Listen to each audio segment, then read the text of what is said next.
nós então hoje vamos iniciar essa série com um título bem chamativo, né? E eu quero começar esse primeiro encontro a título introdutório. Nós vamos olhar para a introdução dessa carta, mas eu também vou introduzir um pouco o tema, ok? Então o nosso título é Tito para hoje, vivendo a verdade em um mundo hostil. Se você já desconfiou, você pode abrir a sua Bíblia na carta de Paulo a Tito, para a gente fazer a leitura aí dos 4 primeiros versos, para a nossa reflexão nessa noite. Capítulo 1 da Epístola de Paulo a Tito. Nós vamos ficar na introdução, os 4 primeiros versos. Tito está logo depois de Timóteo, antes de Hebreus. É uma epístola pequena, mas grande em conteúdo e em aplicação para a nossa realidade de hoje. Tito capítulo 1, verso 1 ao 4. Vamos ler? Diz assim a palavra de Deus: Paulo, servo de Deus e apóstolo de Jesus Cristo, para promover a fé que é dos eleitos de Deus e o pleno conhecimento da verdade segundo a piedade, na esperança da vida eterna, que o Deus que não pode mentir prometeu antes dos tempos eternos, e em tempos devidos manifestou a sua palavra, mediante a pregação que me foi confiada por mandato de Deus, nosso Salvador, a Tito, verdadeiro filho, segundo a fé comum, graça e paz da parte de Deus Pai e de Cristo Jesus, nosso Salvador. Amém. Irmãos, essa introdução da epístola, ela exige que nós nos voltemos um pouco mais para ela, porque de cara nós temos, como eu já disse, uma epístola pequena, mas uma das 3 maiores introduções, uma das 3 maiores saudações de Paulo em suas epístolas. Paulo falou um pouco mais aqui, há um motivo para isso, há uma razão para isso. Daqui a pouquinho eu vou explicar. Mas então, antes mesmo da gente aprofundar um pouco mais na epístola, eu quero destacar algumas coisas aqui. A primeira delas é o próprio Tito. Quem era Tito? Tito era um cristão grego, era um amigo confiável do apóstolo Paulo, assim como Timóteo. Ele já tinha auxiliado Paulo em outras ocasiões. Você vai encontrar, por exemplo, em Gálatas 2, 1 a 3, em 2 Coríntios 8, 23, citação dessa maneira como Paulo solicita o apoio de Tito e ele se dispõe prontamente. Tito, na verdade, ele vai aparecer lá em Atos dos Apóstolos, no capítulo 15, quando Paulo retorna do seu trabalho missionário, a plantação das primeiras igrejas entre os gentios, surge uma demanda. A preocupação era a seguinte: e agora, o que deve se exigir desses novos cristãos que não são judeus? Eles precisam observar a lei assim como o judeu? Precisam se circuncidar? Eles precisam cumprir com a dieta dos judeus? O judeu, não sei se você sabe, mas a dieta é bem restrita.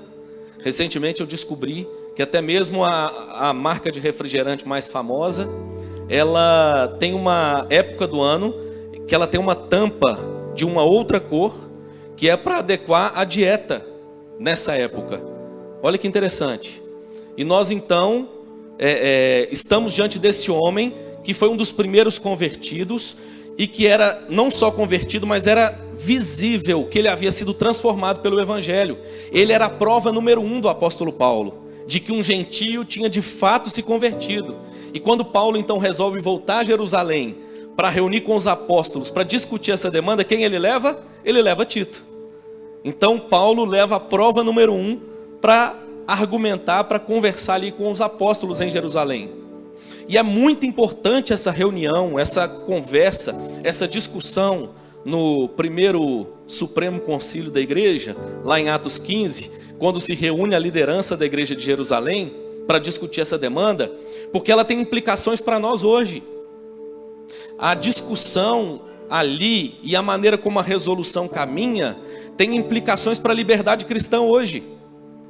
Não fosse aquela reunião, não fosse aquela discussão, nós estaríamos vivendo uma outra realidade cristã.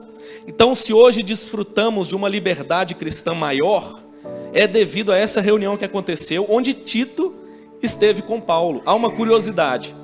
Na sequência, quando Paulo sai da reunião, e ele havia recebido cartas dizendo que não precisava mais circuncidar um gentio, ele conhece Timóteo. É nessa sequência que Timóteo é agregado aí a essa equipe do apóstolo Paulo. E Paulo circuncida Timóteo. Olha que interessante, Paulo acabou de levar Tito. Tito era a defesa de Paulo, de que havia então uma percepção diferente agora a se aplicar aos gentios, mas ao mesmo tempo ele conhece Timóteo e circuncida Timóteo. Alguns autores vão dizer que isso é proposital. No caso de Timóteo, ele tinha nos seus pais, ele tinha um grego e um judeu. Então ele se enquadrava nos dois casos. E a circuncisão de Timóteo cumpriu um propósito missionário. Paulo iria agora para alguns campos, ele não queria que a circuncisão fosse um problema na plantação e no trabalho que ele iria fazer. Por outro lado, a não circuncidação de Tito, ela também cumpre um propósito nobre. Paulo aqui tem nesse ato a defesa da doutrina em relação aos gentios. Então Tito tem uma figura muito importante no Novo Testamento. É uma figura muito importante no Novo Testamento. E aqui a epístola vai dizer que ele é enviado por Paulo para Creta, com o propósito de restaurar a ordem em uma rede de igrejas domésticas. Creta era uma grande ilha, uma ilha importante até aquela época. Era uma ilha de muitos portos. Então ela exerceu na cultura daquela época uma importância muito grande. E Paulo escolhe Tito com uma missão difícil, irmãos. Tito agora precisava voltar àquelas igrejas que estavam enfrentando problemas, falsos apóstolos, falsos líderes, falsos mestres, que estavam se levantando no meio dos cristãos. Eles tinham tomado a direção da igreja. E Paulo está enviando Tito agora para confrontar esses homens. Paulo está enviando Tito para uma ilha que era importante, mas de uma cultura muito hostil à verdade do Evangelho. Quando nós então paramos para pensar um pouco sobre Creta, ela tem então alguns fatos notórios que a gente precisa destacar. Veja como Creta tinha uma importância grande no mundo antigo. Nós temos palavras que nós utilizamos na nossa cultura e que foram importadas daquela época. Elas surgiram no contexto de Creta. Creta então, ou ser cretense, em grego significava mentiroso. Então a palavra cretizo, que era o cretense, ele era tido como sinônimo de mentiroso. E a partir da cultura cretense vai surgir a palavra sincrético. O que era o sincretismo? Creta era uma miscelânea de ilhas, uma cultura pagã efervescente e com várias cidades importantes. E em cada uma delas havia uma cultura própria, havia uma adoração específica a uma divindade. Os cretenses, eles eram o seguinte: eles discutiam e brigavam por qualquer motivo, mas quando eles sentiam que a ilha de Creta era ameaçada, eles se uniam em torno de um mesmo ideal: defender a sua ilha. Então a maneira como eles se uniam e assimilavam parte da cultura, da adoração, ficou conhecido como sincretismo. E daí nós temos a palavra que é importante nos nossos dias. Sincretismo é a mistura de crenças, a mistura de credos. Creta então tem essa importância na cultura. No entanto, na época de Tito, nesse momento em que Paulo escreve para ele, Creta estava vivendo uma decadência, ao ponto dos homens em Creta já não terem mais oportunidades de trabalho muito boas. Essa semana alguém me dizia, compartilhava, sobre um momento que passa o nosso país e como tem crescido o número de pessoas buscando emprego, e muitas vezes um emprego que é diferente da sua qualificação. Creta vivia uma crise, um problema naquela época, e os homens, eles começaram a trabalhar como mercenários de guerra. Quem pagava mais, eles então se colocavam para servir a demanda daquele lugar. Havia um momento aqui então onde a cultura estava passando por uma espécie de crise. E havia uma cultura entre eles muito interessante. Vai ouvindo isso aí, vai pensando se você conhece um lugar assim. A cultura deles era muito conhecida pela traição. Era fruto, inclusive, da adoração que eles tinham. O cretense, eles tinham um mito, eles contavam à época, que Zeus tinha nascido na ilha de Creta. Eles se orgulhavam de dizer, Zeus nasceu aqui na nossa ilha. E Zeus, essa divindade pagã, era conhecido pela maneira como ele mentia e seduzia as mulheres. Ele era alguém que era conhecido pela maneira como seduzia mulheres diversas e usava da mentira para obter o seu objetivo. Parece com algum lugar que você conhece? Interessante, irmãos, que Creta também era conhecida, era marcada por muita violência e corrupção sexual generalizada. Você conhece um lugar assim? O Brasil, até recentemente, eu citei outro dia aqui, tinha uma média de 60 mil mortes violentas por ano. Deu uma melhorada. Há uns anos atrás melhorou nesse último governo, caiu para em torno de 40 mil, que ainda é um número muito alto. Perceba que, à medida que eu vou falando, talvez você vai identificando alguma similaridade com a nossa realidade. E então, irmãos, eu preciso citar um autor, que talvez fique mais claro ainda essa leitura do nosso tempo, da nossa geração, do mundo no qual nós vivemos como um lugar hostil à nossa fé. Em geral, é comum os cristãos no Brasil pensarem que nós vivemos numa cultura de predominância cristã. E nós então imaginamos, assim como a Europa foi em outro momento predominantemente cristã, nós nessa cultura nós temos a primazia.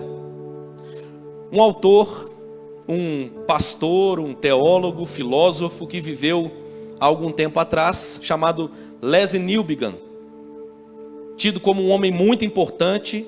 O seu papel para as missões modernas é tido como um papel fundamental, um homem muito respeitado, nasceu lá no início do século passado, 1900 e pouquinho, viveu 99 anos. Esse homem saiu da Inglaterra, ele era um inglês, e saiu da Inglaterra e foi para a Índia pregar o evangelho. E ele passou quase 40 anos ali evangelizando. Ele se tornou inclusive ministro da igreja indiana. Um homem que incorporou ali essa ideia de ir para uma determinada cultura e servir aquela cultura com o evangelho. E é interessante que quando ele se aposenta daquele trabalho ministerial e ele volta para a Inglaterra, mas ainda para se dedicar à filosofia, ao pensamento e a servir a igreja também com aquilo que ele ainda tinha capacidade de servir, ele faz algumas afirmações interessantes. Uma delas é a seguinte: nós passamos décadas tentando cristianizar os pagãos, e enquanto isso, eles paganizaram os cristãos. E a leitura dele, alguns estudiosos vão chamar a Inglaterra e a Europa de um país, de uma região, de um continente pós-cristão. Ele vai dizer, não é pós-cristão, é pagão. Porque se fosse pós-cristão, conservaria muito do cristianismo. No entanto, essa não é a realidade que nós encontramos. E ele vai fazer a defesa de como ele entendia que a Europa, naquele momento, era uma cultura pagã. E deixa eu te dizer uma coisa, eu concordo com ele e acho inclusive que a nossa cultura no Brasil é uma cultura pagã. O paganismo, ele tem uma maneira própria de enxergar a vida e de responder à vida, a toda uma cosmovisão. E a maneira como essas coisas que nós citamos, violência, promiscuidade sexual, todas essas coisas, elas invadem a cultura, a realidade, é uma prova de que a maneira de pensar do homem pós-moderno brasileiro é muito mais pagã do que cristã. Talvez os seus lábios até declarem uma fé, mas a sua prática de vida revela outra. Às vezes ele fala como alguém que tem alguma influência cristã, mas ele vive no seu cotidiano como alguém que tem uma influência pagã. O paganismo, por exemplo, que é muito comum, tem uma série aí que principalmente os jovens, muitos assistiram, dos Vikings, que destaca muito a cultura pagã. A cultura pagã era assim, o endeusamento do sexo. E por causa desse endeusamento do sexo, o cara fazia qualquer coisa. Interessante, irmãos. Não está muito longe da gente não, hein? Recentemente, uma cantora brasileira gravou um clipe que virou polêmica, porque tem uma cena de sexo no clipe dela. Não assemelha com a nossa cultura em algumas coisas? Violência e tudo mais, irmãos. A nossa cultura é muito mais marcada por esse paganismo do que necessariamente pelo cristianismo. Outro autor importante, comentando essa nossa cultura pós-moderna, ele diz o seguinte: a pós-modernidade é marcada por um tripé estrutural. O nome dele é Os Guinness, falei outro dia aqui para os jovens.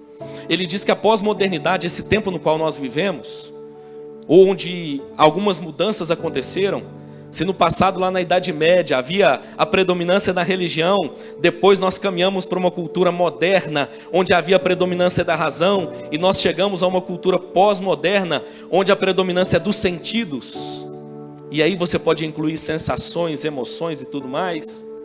Ele vai dizer que essa cultura então é marcada por um tripé. Ele vai falar que a primeira perna é o pluralismo. O que é o pluralismo? A ideia de várias verdades que coexistem. E ele vai então demonstrar, esse autor, que a nossa cultura é uma cultura sim. Ela não nega a pós-modernidade, ela não nega a verdade. Mas o que ela faz com a verdade de Deus, a verdade objetiva de Deus? Ela joga para o lado. Você pode até crer nisso. Você pode até afirmar que há um Deus que revelou a sua palavra. Pode, você pode. Essa é mais uma verdade dentro do espectro de verdades que há na nossa realidade pós-moderna. Mas o interessante, irmãos, é que o homem pós-moderno, ao mesmo tempo que ele defende o pluralismo, ele afirma verdades objetivas. E nessa ânsia de afirmar o pluralismo, ele se vale de verdades objetivas. Vou te dar um exemplo. Citei para os jovens aqui, recentemente, um estado do nosso país, uma secretaria fazendo uma promoção de diversidade, direitos humanos e coisas desse tipo, publicou algumas coisas falando sobre tolerância religiosa. E uma das coisas que eles colocaram é que você dizer para alguém que ele precisa encontrar Jesus é intolerância religiosa. Por que não? Ele não precisa encontrar Jesus. Isso só se ele pensar dessa forma. Interessante, irmãos, que há uma defesa de tolerância praticando intolerância. Verdades objetivas são usadas para defender um relativismo. Conversei com um jovem essa semana e disse para ele, que nesse humanismo que nós vivemos, nós temos alguns argumentos dentro da mente humanista secular que utiliza a própria maneira dele de pensar e que desconstrói o que ele pensa. Por exemplo, filosoficamente, irmãos, o relativismo, ele não é difícil de explicar. Porque se o relativismo existe enquanto verdade, ele é uma lógica que se afirma como verdade objetiva, como um absoluto. Logo, irmãos, ele abre a margem para uma verdade absoluta. Percebe que é uma maneira confusa de pensar, por isso o homem moderno está perdido, irmãos. E quando nós olhamos para Creta, é essa cultura que está efervescendo ali na ilha, muito parecida com a nossa. Não é à toa que essa cultura então se torna hostil à nossa fé. Ele vai dizer que a segunda perna desse tripé é o secularismo. O que é o secularismo? Na modernidade, Deus era tirado da história. Havia necessidade de provar a não existência de Deus. Na cultura pós-moderna não tem essa necessidade. Mas Deus é colocado no canto. Você pode até se relacionar com Deus, pode até falar em Deus, mas isso não é mais central. Percebe o quanto, irmãos, a nossa cultura caminha para esse paganismo? E ele vai dizer que a terceira perna, então, dessa estrutura pós-moderna é a privatização, a ideia da individualização levada ao seu máximo. Cada um tem a sua vida privada, cada um tem o seu próprio ser individual. Ele tem os seus direitos, as suas necessidades que precisam ser preservadas. E nós vivemos numa cultura confusa, irmãos. Ao mesmo tempo que a pessoa busca o privado de maneira cada dia mais intensa. Vou falar de Belo Horizonte, que eu acho que Maringá não é assim. Condomínios cada dia mais cercados e protegidos da vida do lado de fora. cada dia mais se escondendo dentro da sua realidade, ao mesmo tempo ele tem a necessidade de compartilhar, a necessidade de se mostrar. O homem pós-moderno, ele tem essa necessidade de ser notado.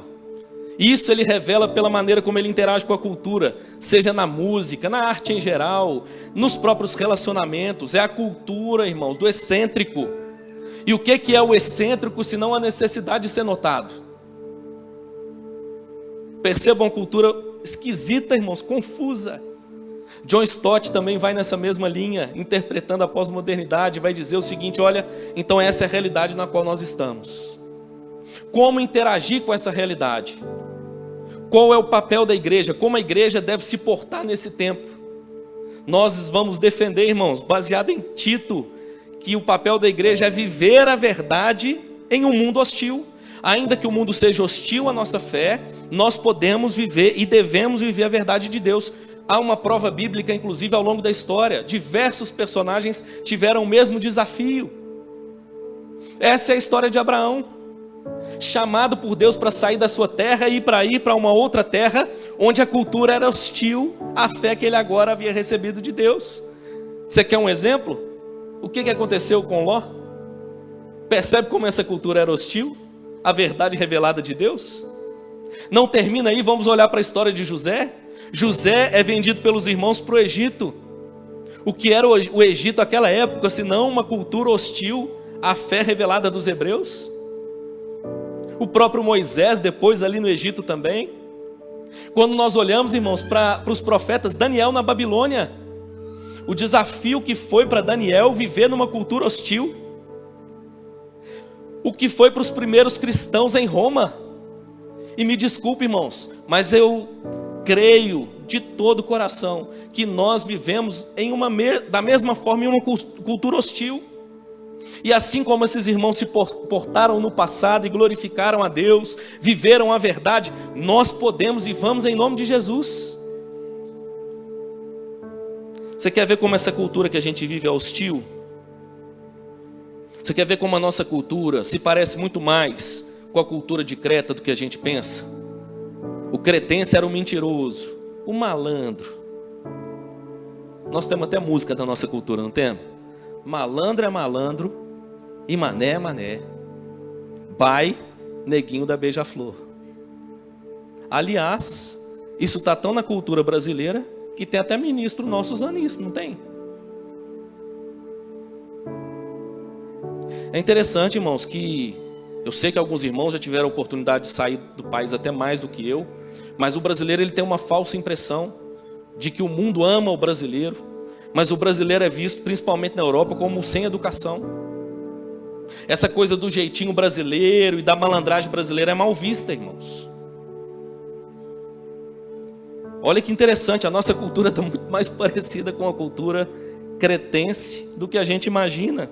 Você quer ver como a cultura na qual nós vivemos é hostil às nossas verdades, ou às verdades de Deus reveladas a nós? Nós defendemos, irmãos, a família, defendemos o casamento. Lá em Belo Horizonte, recentemente, aconteceu o primeiro casamento sologâmico. Viu? Você já ouviu falar isso? Casamento sologâmico, a pessoa casa sozinha. Ela marca a festa, ela compra o vestido, ela faz o buquê, e ela vai para a cerimônia com um espelho. Isso é fato, não estou inventando não. E ela celebra a cerimônia de casamento com ela mesma. Eu me amo, você é muito importante, você é muito valorosa, você é linda. Perceba, irmãos, uma cultura doente. Hoje eu recebi uma notícia lá da minha terra, pastor, lá de Ipatinga. Olha que notícia internacional. Um cachorro, irmãos, foi nomeado para uma direção de um cargo em uma secretaria da OAB. E aí no registro tem lá a tutora dele, mãe biológica. Percebe, irmãos, como a nossa cultura é hostil? Citei para os jovens aqui no sábado, na Alemanha, isso é fato recente. Não só o pastor, mas os outros cargos na igreja, diácono, presbítero, seja qual for, o cidadão é um funcionário público, viu, Flávio? Ele faz um concurso, ele participa de um concurso público para ser diácono. E de repente um ateu se inscreveu. Quando olharam o currículo, ele se declarando ateu, não pode concorrer. Pois ele entrou na justiça e ganhou o direito de concorrer ao cargo de diácono da igreja alemã. Pensa, irmãos, que coisa. Um diácono ateu na porta da igreja. Boa noite, meu irmão, não, meu companheiro. Seja bem-vindo para adorar o Deus que você acredita, porque eu não acredito nele não. Viu? Vou facilitar, vou fazer de tudo para que você se sinta muito confortável para adorar esse Deus, apesar de eu achar que você está perdendo tempo. Que coisa louca, irmãos. É a realidade da qual nós vivemos. Recentemente foi revelado no Brasil um hospital importante do nosso país, irmãos, onde 280 crianças e adolescentes já estão passando por transição de gênero, mesmo sem ter uma legislação favorável a isso. Perceba que nós vivemos em uma cultura hostil.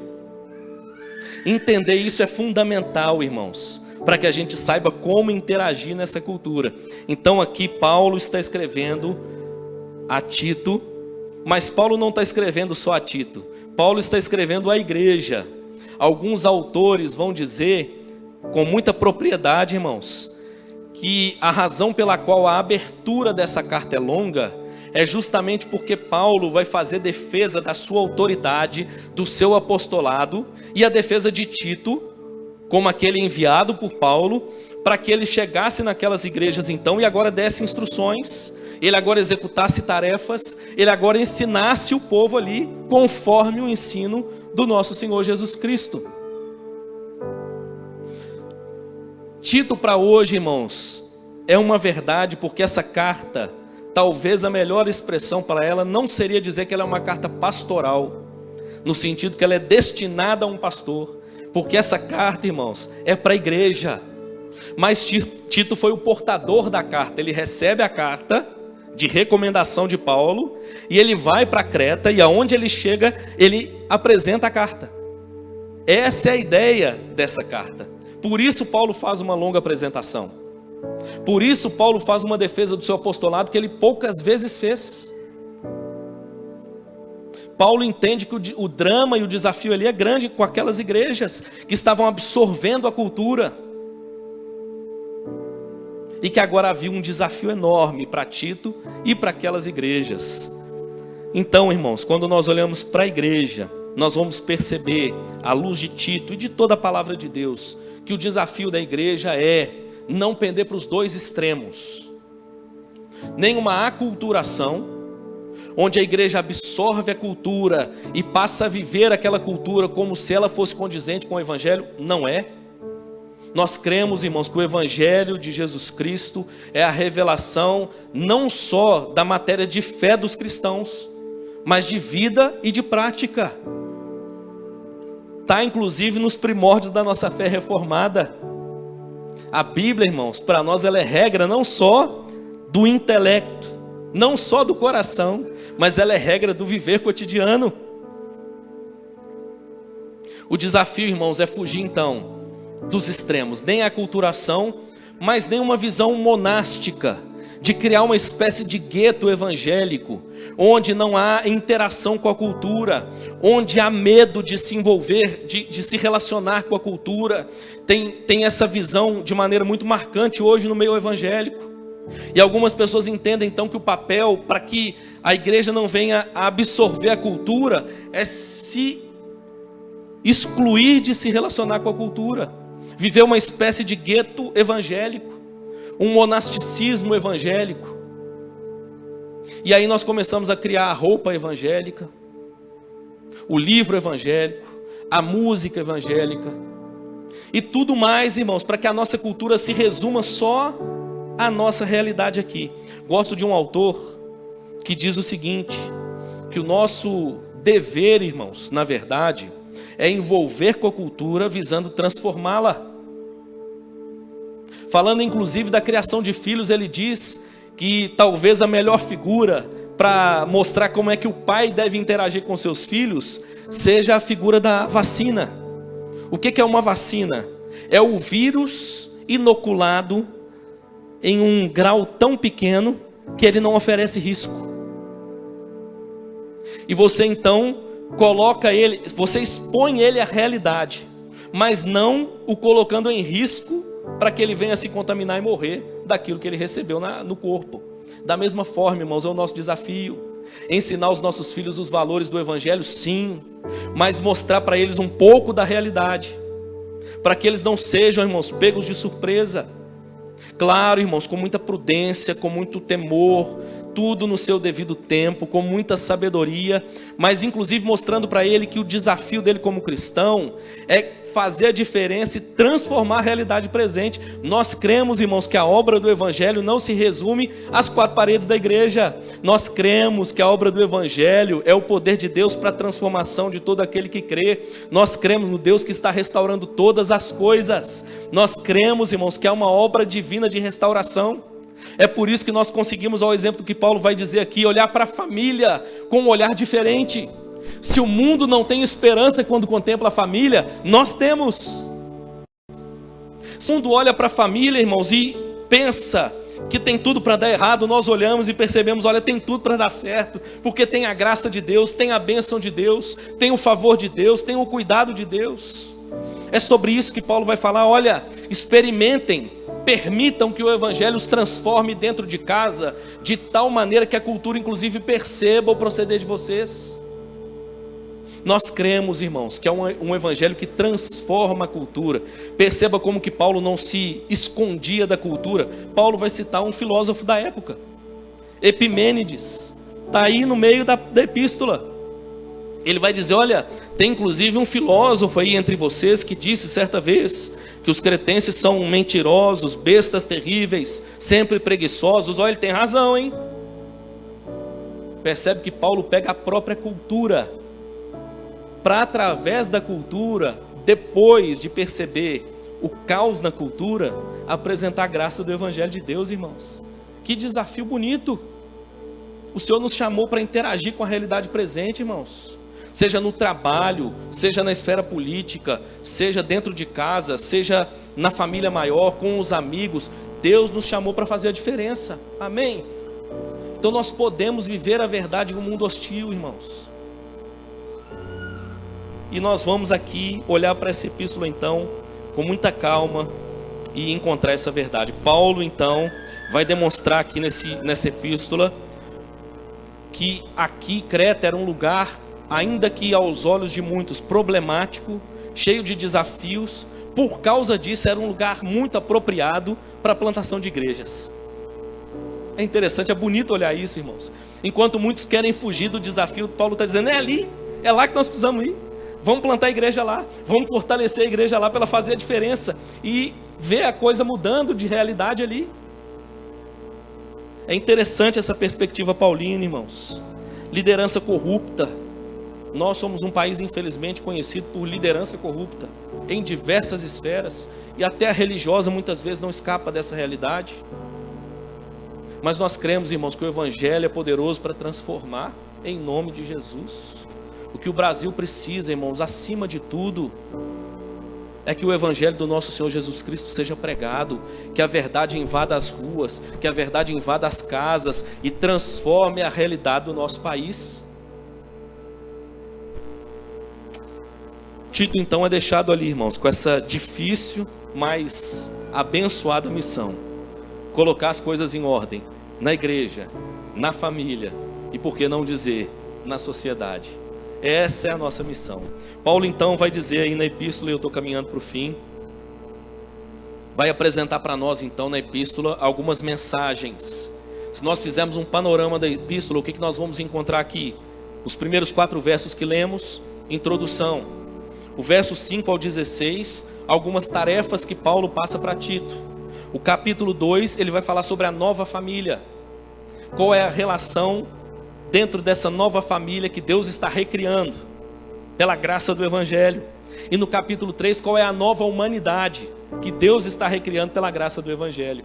Depois, saudações finais e vai encerrar. De maneira rápida então, quero comentar os 4 versos com você.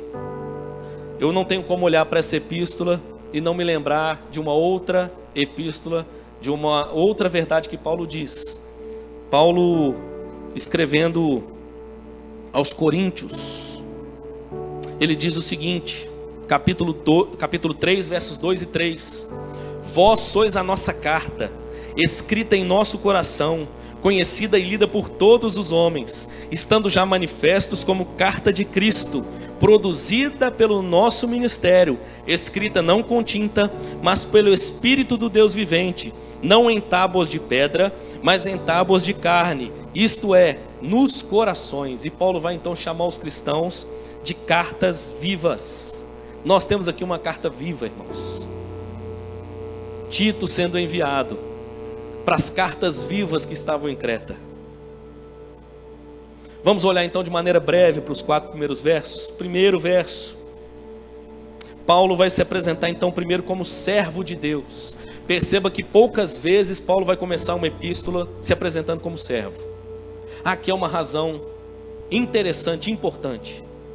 Paulo aqui, irmãos, ele está se colocando ao lado dos patriarcas e dos profetas do Antigo Testamento, que eram conhecidos como servos de Deus.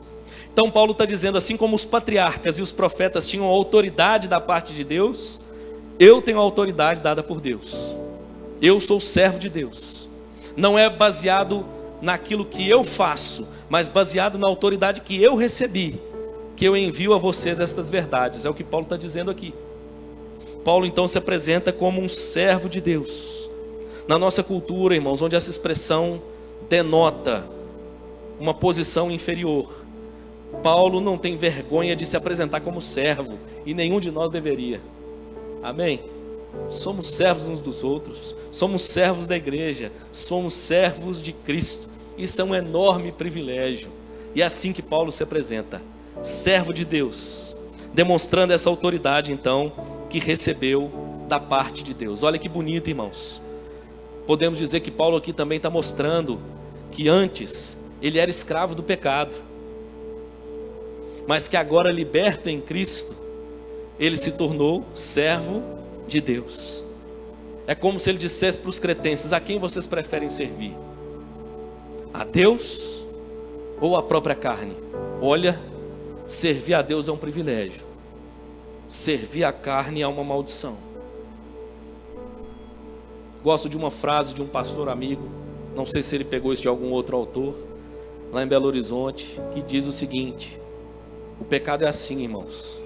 Geralmente ele nos oferece mais do que ele está disposto a nos entregar, mas ele nos cobra mais do que a gente está disposto a pagar.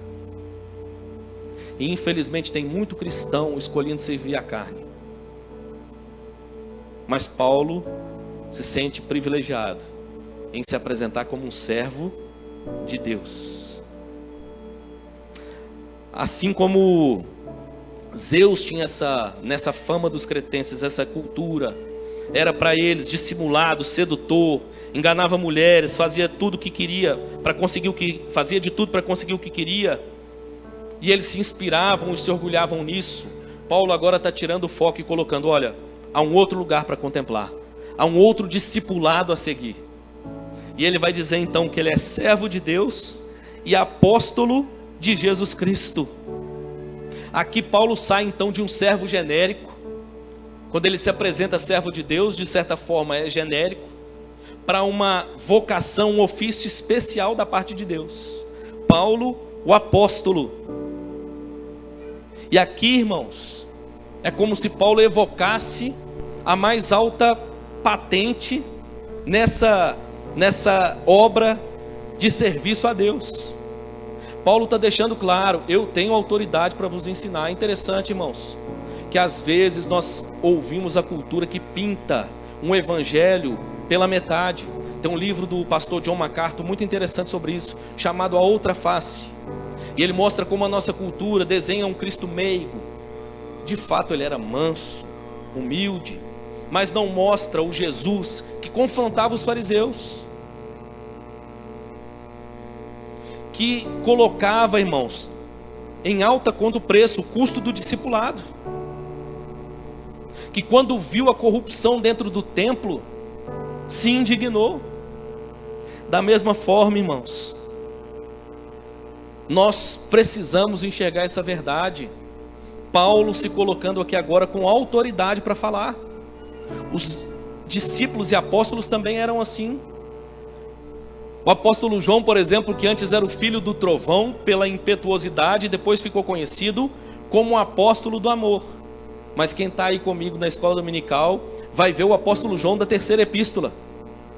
Olha, tem um homem aí na igreja que gosta de exercer a primazia e não dá acolhida para o servo de Deus. O nome dele é Diótrefes. Avisa para ele que eu estou chegando. E nós vamos ter uma conversa face a face. É bonito perceber, irmãos, essa autoridade, não com soberba, não com arrogância, mas essa autoridade que é recebida de Deus. Vivemos numa cultura, irmãos, tão diluída de autoridade. Já não se valoriza mais a autoridade dentro de casa como se valorizava no passado. Já não se valoriza a autoridade nas ruas. Mas louvado seja Deus, irmãos, porque o servo de Deus, o homem e a mulher de Deus, recebeu de Deus o privilégio de entender, irmãos, que a autoridade emana de Deus, seja ela na esfera religiosa ou fora da igreja. Paulo vai falar sobre isso na epístola. Verso 2, irmãos, eu vou correr. Eu já falei bem mais do que eu queria nessa primeira parte. Nós vamos então observar um pouco do conteúdo, é uma espécie de resumo do que Paulo vai tratar aqui. Ele vai dizer então no primeiro verso que o propósito é promover a fé, que é dos eleitos de Deus, o pleno conhecimento da verdade segundo a piedade, na esperança da vida eterna, que o Deus que não pode mentir prometeu antes dos tempos eternos, e em tempos devidos, verso 3, manifestou a sua palavra mediante a pregação que me foi confiada por mandato de Deus, nosso Salvador. Paulo aqui agora, irmãos, está equiparando as esperanças. E está dizendo, há uma esperança que é passageira, há uma esperança que é mortal, porque na medida em que se confia nela, e ela fracassa, se fracassa junto. Mas há uma esperança que é eterna, e é nessa esperança que nós fiamos a nossa vida como cristãos.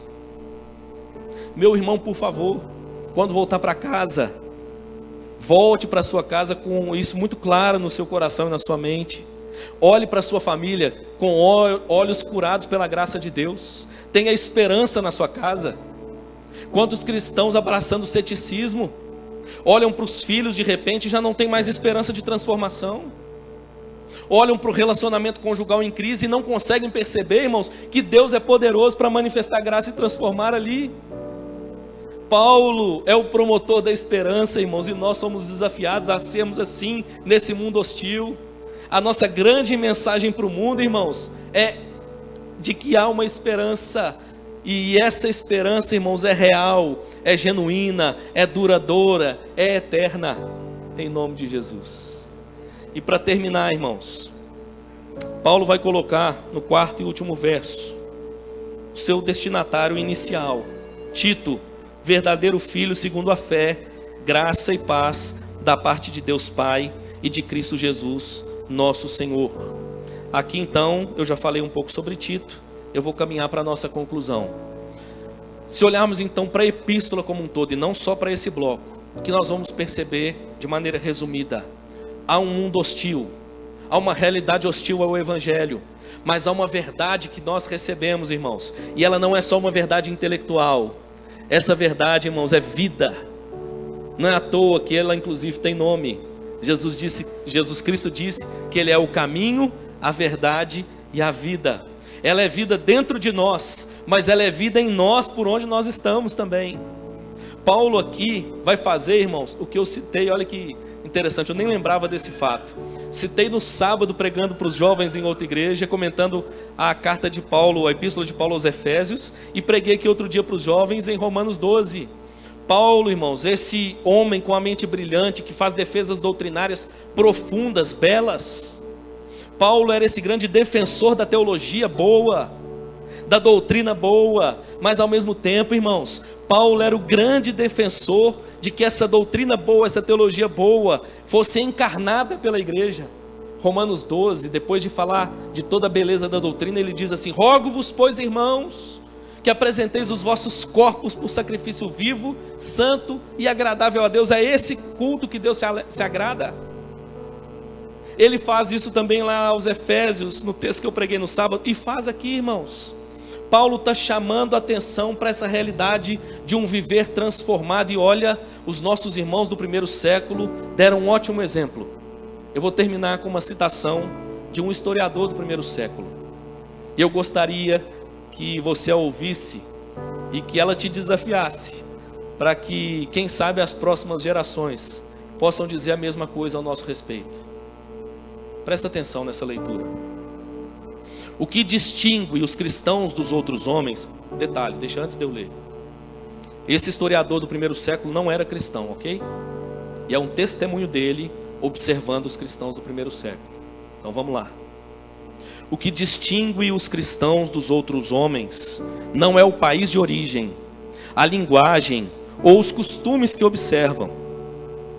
Eles não habitam em suas próprias cidades, nem empregam alguma forma peculiar de falar, nem levam a vida marcada por alguma singularidade. No entanto, habitando cidades gregas e bárbaras, de acordo com a sorte a cada um destinada, e seguindo os costumes dos nativos com relação à vestimenta, alimentação e o restante da conduta ordinária, eles nos mostram seu modo de vida maravilhoso e revolucionário. Casam-se como todos os outros, concebem e criam filhos. No entanto, não destroem seus descendentes. Têm mesa comum, mas não compartilham a mesma cama. Estão na carne, mas não vivem na carne. Passam os dias na terra, mas são cidadãos do céu. Obedecem às leis estabelecidas e ao mesmo tempo superam a lei com o testemunho de vida. Amam a todos os homens e são perseguidos por todos.